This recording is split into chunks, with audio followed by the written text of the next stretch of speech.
Hi all. In the previous video, I explained about some of the basics of data structures. In this video, we will be seeing some practical examples of the primitive data structures classification. So let's discuss this with an example, a practical example. Okay, so here we are going to use Dev C++ software for the practical, for the example. So I'm creating a new project where we will try new file where we will try all the primitive data structures. So let's start with the header file.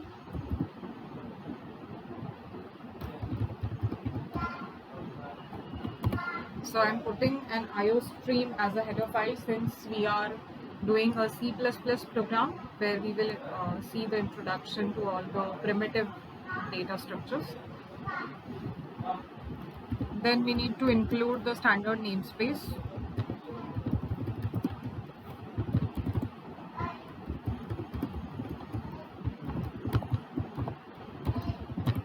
In the main function, we will write our basic code. Suppose first we want to try an integer data structure, integer as a primitive data structure. So suppose I am declaring an integer variable a with value 5 and I want to display the square of the given number.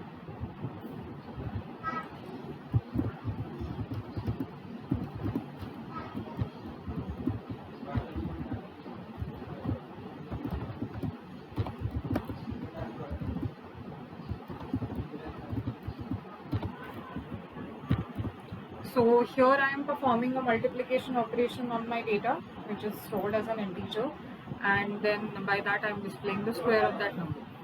So that is very basic, simple operation I am performing on this number.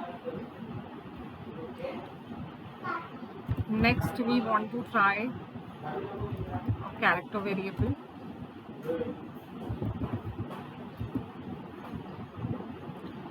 So suppose I am taking ch as my character variable and I am storing a value a in it,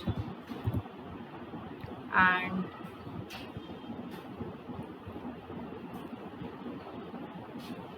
now I want to simply check if it is movable or not. So I am writing a switch case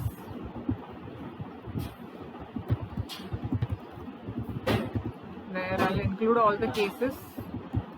There will be A, E, then I,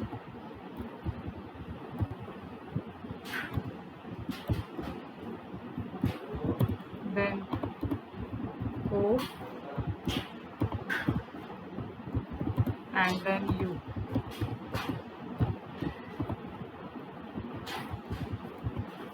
Also, you can also add the cases for the capital letters as well, because it may be possible, like in this case I have just given the value at the compile time, but it may be possible that user is putting his input for this particular alphabet.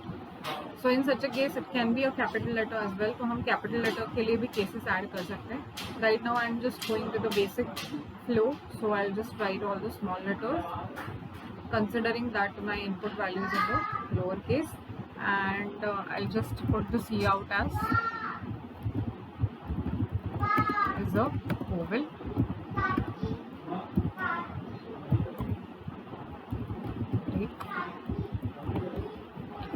Break statement is quite important, just to show that or just to move outside the switch block once that particular statement or set of statements are executed. After this, in the default, which is like an else part, so if all these cases are not satisfied, then it will go for the default saying that the given character is not a vowel, and that will be it. So that was about the character as a primitive data structure. Again, if you will see, a basic operation I have performed here is to store a data into it, and then to check whether that data is in a certain form or not, whether it is movable or not. Moving to the next type, which is float. So float basically allows us to store decimal values. So suppose I am declaring a float variable as pi, which is storing 3.14 as a decimal value, and the radius of the circle. So I want to calculate area of a circle, so I'll simply go for area of circle is.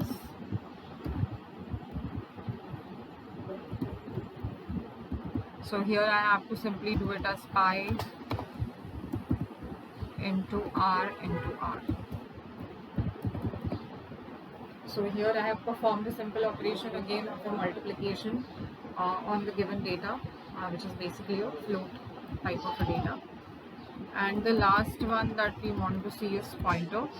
Pointer is quite an important data type or data structure in terms of C or C++ programming language, and specifically for the data structures, because यहाँ पे memory management is a main thing that we have to always focus on to. So in such a case, pointers helps us to manage the memory. So let's see how to work with it in a simple example. So suppose I have this variable a with value 10 and a pointer variable p. So whenever we want to declare a pointer variable, you have to make sure that it starts with a asterisk symbol or with a star. Then there should be always a data type assigned to it. तो यहाँ पे integer data type का है ये variable. It means कि ये जो pointer है, it can only store the address of the integer values. By that logic, I am storing the address of a in variable p. So ampersand a, the ampersand symbol denotes address, or to be specific, it is memory address. As we know, whatever data we'll deal with in our computer is always stored in a memory. So each value that we put into a program, or each value that we use while execution of the program, all those values are stored in the memory with certain address, with certain memory location, and that is what I am referring to here. तो मैंने p में उसको store किया, and now I want to simply display the value at that given address. So value in a is, so here suppose instead of directly showing a, suppose I want to go through my pointer, so I am simply saying star p. By putting it as star p, it should display the value present at the given address. Now p में हमने a का address store किया है, okay, तो वो address पे जो भी वैल्यू है, for example right now it is 10, so asterisk p or star p should display that value 10 in the output. I'll stop the execution.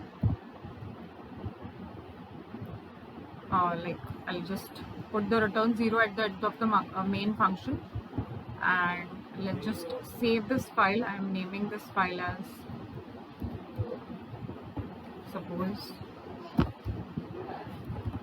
ps rand 1.1,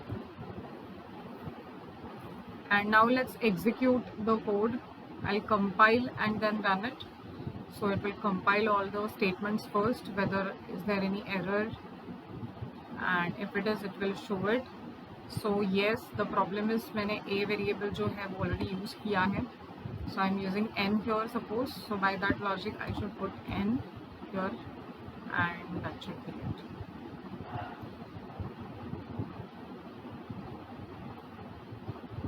So as you can see, the square of 5 is 25, a is a oval, area of circle is 0, and value in a is 10. Now area of circle 0 इसलिए आ रहा है because r में हमने value provide नहीं किया. So suppose the value I am giving is 4, so it will change the thing accordingly. Also I will prefer to put /n so that every time whenever the statement is printed, it will be on the new line. So यहाँ पे मैंने /n use किया, and also I use the same thing here.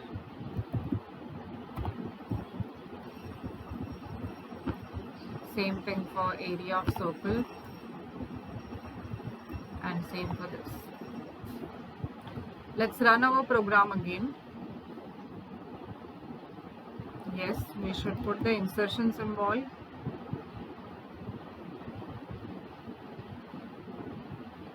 And as you can see now, every statement is on the new line, though all these things are not correlated, but I just wanted to give a simple example of each of these data types, and I feel that you must have understood the